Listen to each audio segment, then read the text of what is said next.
donc on continue la nuit du Big Bang au Big Band et nous accueillons ma collègue Lisa. Bonsoir Lisa. Bonsoir. Est-ce que tu peux nous dire qui tu es et sur quoi tu travailles et puis où tu travailles, s'il te plaît? Donc moi, je suis Lisa Bunier, je suis doctorante au CEA, donc le Commissariat aux énergies atomiques et aux énergies alternatives, et je travaille au sein du département d'astrophysique et je travaille notamment sur la physique des étoiles. La physique des étoiles, vaste sujet. Donc, est-ce que toi, tu fais des observations avec des télescopes au sol ou dans l'espace? Est-ce que tu fais des simulations?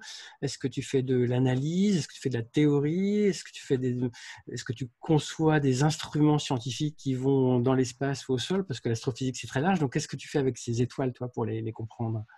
Alors moi, j'utilise des observations et j'essaie également un peu de modéliser les résultats. Donc j'ai un parcours un peu mixte où dans un premier temps, je me suis beaucoup intéressée à l'analyse des données qu'on récolte à partir des satellites, par exemple le satellite Kepler de la NASA ou le satellite TESS de la NASA, et on a également le satellite Plateau qui va être envoyé bientôt par l'Agence spatiale européenne. Mhm. Donc moi, je récolte les données de ces satellites et je les analyse. Et ensuite, j'essaie de comparer ça avec les prédictions qu'on peut avoir par la théorie et par les modèles. Très bien. Et donc, alors, qu'est-ce que tu essaies de trouver ou de chercher ou de comprendre? Parce qu'on voit que les étoiles, c'est un sujet extrêmement vaste. Il y en a à différentes distances, il y en a à différents âges, il y en a différents types, il y en a à différentes masses. Enfin, il y a tout un bestiaire d'étoiles. Moi, je ne suis pas spécialiste. À quelles questions tu essaies de répondre? Et puis donc, comment tu t'y prends avec ces analyses dont tu parlais? Alors moi, ce que j'essaie de comprendre en particulier, c'est ce qui se passe à l'intérieur, dans donc la partie qu'on ne peut pas voir à l'intérieur des étoiles, de même type que le Soleil. Et donc pour ça, en fait, ce que je vais regarder, c'est pas des étoiles à l'âge du Soleil, ça va être des étoiles plus vieilles qui ont grossi et pour lesquelles c'est plus facile d'avoir accès à ce qui se passe à l'intérieur. Et je recherche notamment la présence de champs magnétiques à l'intérieur de ces étoiles. On connaît déjà pas mal de choses sur la composition chimique, sur la rotation de ces étoiles, et puis un peu la clé manquante pour comprendre un peu plus de choses, c'est de comprendre le magnétisme, et c'est là-dessus que je travaille. Et alors, ça paraît un peu, pas magique, mais impressionnant, parce que l'intérieur des étoiles, tu l'as dit, on ne peut pas l'observer, parce que voilà, enfin, la lumière, enfin, la lumière est couplée et il y a une sorte d'horizon qu'on peut pas dépasser. Donc, le centre est invisible et le champ magnétique, c'est pas non plus super visible. Alors, comment tu arrives à révéler ces deux invisibles? En fait, on va utiliser une technique qui s'appelle l'astérosismologie. Donc, c'est la sismologie des étoiles. Ça veut dire qu'on va étudier les ondes sismiques, un peu comme les tremblements de terre à la surface. Les étoiles, elles sont bruyantes, elles font du bruit, elles produisent des ondes sonores à la surface qui vont se propager tout à l'intérieur de l'étoile. Et en fait, sur leur trajet, elles vont emmagasiner des informations sur la structure, la composition chimique de tout le milieu qu'elles traversent. Et en revenant à la surface, en faisant des allers-retours comme ça, elles vont provoquer la vibration globale de l'étoile, avec des fréquences bien caractéristiques qui dépendent de la taille de l'étoile, de son âge et de plein d'autres paramètres, et notamment de la structure à l'intérieur et de la dynamique, donc de la rotation, du champ magnétique, etc. Donc en fait, en analysant les variations de la lumière de l'étoile globale, on arrive à retrouver ce qui se passe dans les profondeurs. D'accord, donc en fait, le son créé à l'intérieur, qui donc peut pas se propager à l'extérieur parce que c'est vide, donc le son créé à l'intérieur se couple à la lumière et nous, on voit la lumière, enfin toi en particulier, et donc c'est grâce à ça que tu arrives à remonter aux ondes sonores qui se baladent à l'intérieur, c'est ça? C'est ça en fait. À chaque fois qu'une onde sonore est émise, c'est toujours associé à un mouvement. Par exemple, si on tape sur la peau d'un tambour, on va voir la peau vibrer en même temps qu'on va entendre le son. Et ben pour une étoile, c'est la même chose. Quand l'étoile est en mouvement, l'extérieur de l'étoile a fait des cellules de convection comme ça, un peu comme de l'eau dans une casserole. Elle va être en ébullition, si on peut dire. Mhm. Et ces bulles qui éclatent à la surface, elles provoquent des sons. Et tous ces sons-là, eh bien, ils se propagent à l'intérieur, comme sur la peau d'un tambour, et font vibrer l'étoile. Et en fait, ces vibrations de l'étoile, on peut les voir parce que ça va provoquer des changements dans la lumière que l'étoile émet. Et nous, en l'observant tout simplement avec un télescope, on peut voir que cette lumière varie dans le temps.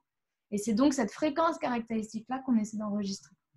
D'accord, donc plein de secrets à découvrir dans ces séries temporelles et dans ces signaux lumineux. Est-ce que tu utilises aussi des techniques un peu particulières d'analyse ou de prédiction, notamment pour Plateau?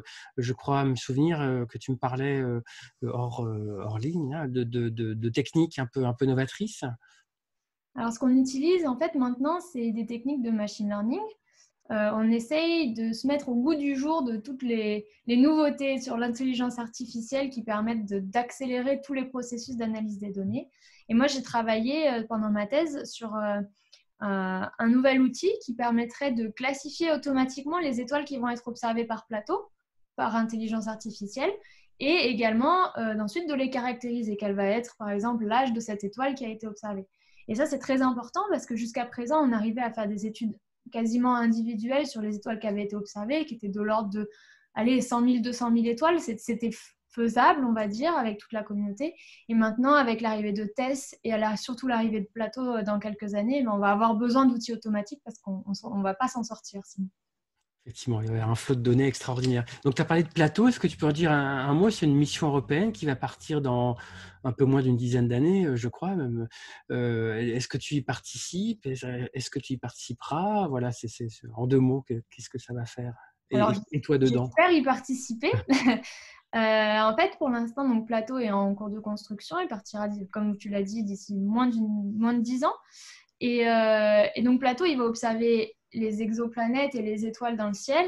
Et nous, ce qu'on va essayer de faire, c'est au préalable d'avoir tous les outils possibles pour analyser au plus rapidement possible les données qui vont sortir de ce satellite. Parce qu'on sait que c'est toujours très compliqué quand on a un nouveau satellite avec des nouvelles images, et d'avoir tout de suite tout un pipeline d'algorithmes pour analyser ces données-là. Donc là, en ce moment, on prépare tout ça pour pouvoir optimiser au mieux l'arrivée du satellite. Et moi, mon algorithme d'intelligence artificielle, il va faire partie de ce pipeline-là. Donc, la communauté européenne travaille là-dessus pour construire ce gros algorithme général, on va dire. Effectivement, et on voit que ça prend presque des décennies pour concevoir une mission et son traitement. Et moi, je fais pareil, mais dans d'autres missions et dans un autre cadre. Mais effectivement, on est dans la même barque. Qu'est-ce qui fait que la petite Lisa a eu envie de faire de l'astrophysique quand elle était petite ou pas d'ailleurs? Qu'est-ce qui a fait que tu t'es engagée dans ce métier d'astrophysicienne? Est-ce que c'est une vocation d'enfant? Est-ce que c'est au cours des études, des rencontres? Voilà, qu'est-ce que tu pourrais nous dire? Pour moi, j'ai su que je voulais faire ça très tôt. Je ne savais pas exactement ce que c'était, mais j'étais convaincue que c'était ce que j'allais faire. En fait, c'était très simple, c'est que mon papa s'est beaucoup intéressé aux objets du ciel quand j'étais petite. Il a acheté un télescope, et puis un plus gros, puis un plus gros, puis à la fin, on a eu un véritable observatoire dans le jardin. Et mon père, du coup, était ce qu'on appelle un astrophotographe qui observe toutes les choses qu'on peut voir dans le ciel, les nébuleuses, les galaxies. Il fait des photos magnifiques avec ça. Et moi, je trouvais ça super. Et surtout, je voulais comprendre ce que c'était et comment ça s'était formé et pourquoi c'était aussi gros, pourquoi c'était aussi loin. Et donc, c'est pour ça que je me suis lancée là-dedans. Quel est ton parcours brièvement qui t'a permis de passer de cet émerveillement de curiosité qui est une caractéristique humaine très partagée à devenir astrophysicienne à l'Université Paris-Saclay, là au CEA? Alors, dans mon cas, j'ai fait donc des études scientifiques. J'ai fait une classe préparatoire en physique-chimie. Et à la suite de ça, en fait, donc les classes préparatoires, c'est surtout fait pour aller en école d'ingénieur initialement. Et puis moi, je n'avais pas envie parce que je ne voulais pas être ingénieur. Et donc, j'ai déposé un dossier à l'École normale supérieure de Paris et j'ai été acceptée dans le département de géosciences. Donc, en fait, j'ai fait des sciences de la Terre, de la physique, de l'atmosphère terrestre, des océans, etc. Donc, c'est un parcours un peu particulier, c'est assez rare en astrophysique. Et puis, pour la dernière année de mes études en master, je suis revenue au sein du master d'astrophysique de Paris pour complémenter un peu mes connaissances, surtout en astrophysique. Pour revenir dans le droit chemin, en quelque sorte. Ah. Et donc, alors ton parcours a l'air assez réussi parce que je crois que tu as eu un prix assez prestigieux avec une fondation très connue récemment. Est-ce que tu peux nous en parler en toute modestie? Oui, donc il s'agit du prix de la Fondation L'Oréal et de l'UNESCO qui agissent dans le monde pour soutenir les femmes. Donc dans le cadre de ce prix-là, c'est soutenir les femmes scientifiques parce qu'on sait qu'il n'y a pas assez de femmes dans les milieux scientifiques par rapport au ratio homme-femme, c'est pas normal. Et donc, ils essayent de mettre en avant des jeunes femmes, des jeunes carrières qui sont prometteuses. Et donc, moi, j'ai eu la chance d'obtenir ce prix-là. Donc, c'est un prix complètement multidisciplinaire. J'ai des collègues en biologie qui ont obtenu ce prix également. Voilà, chaque année, 30 jeunes femmes sont récompensées pour ça et ça nous permet, avec un budget qui nous est alloué, de pouvoir partir en conférence, de rencontrer de nouvelles personnes, également d'acheter du matériel pour celles qui en ont besoin. Donc, c'est un très bon coup de pouce. Ouais, c'est très mérité et on est ravis que tu l'aies eu. Est-ce que tu aurais et puis félicitations, bien entendu, c'est tout à fait mérité. Est-ce que tu aurais des conseils justement aux jeunes qui nous écoutent, alors jeunes filles en particulier, mais pas que, sur l'idée peut-être qu'ils ou elles se font de ces métiers extraordinaires, attractifs, mais qui paraissent peut-être éventuellement trop compliqués, ou en tout cas, voilà, est-ce que toi, tu aurais des conseils à donner à des jeunes filles ou à des jeunes en général? Moi, je pense que ce métier-là, il n'est pas plus compliqué qu'un autre. Je pense qu'il faut juste, par exemple, quand on choisit ses études, avoir l'objectif en ligne de mire. Et puis après, peu importe le chemin qu'on prend finalement, du moment que c'est ce qu'on veut, on va y arriver. Je pense qu'il ne faut pas du tout se décourager vis-à-vis de quelconque difficulté tout au long du parcours. Je pense que de toute façon, quand on veut quelque chose, on l'obtient. Donc voilà, ne vous découragez pas et ça vaut le coup. Merci sur ce message de curiosité et de courage. Merci pour ta contribution. Bonne continuation et puis peut-être à l'année prochaine dans ce même festival. Donc en présentiel, on espère tous l'année prochaine.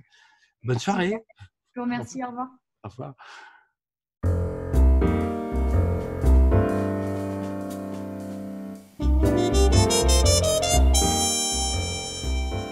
Certains pensent qu'au commencement était le vide, un vide cosmique doté d'une énergie prodigieuse, l'équivalent d'un verre de champagne dont les bulles formeraient des univers flottants dans le vide. En un temps qui ne s'écoule pas, en un lieu qui ne connaît pas de limite, flottent les univers bulles de champagne.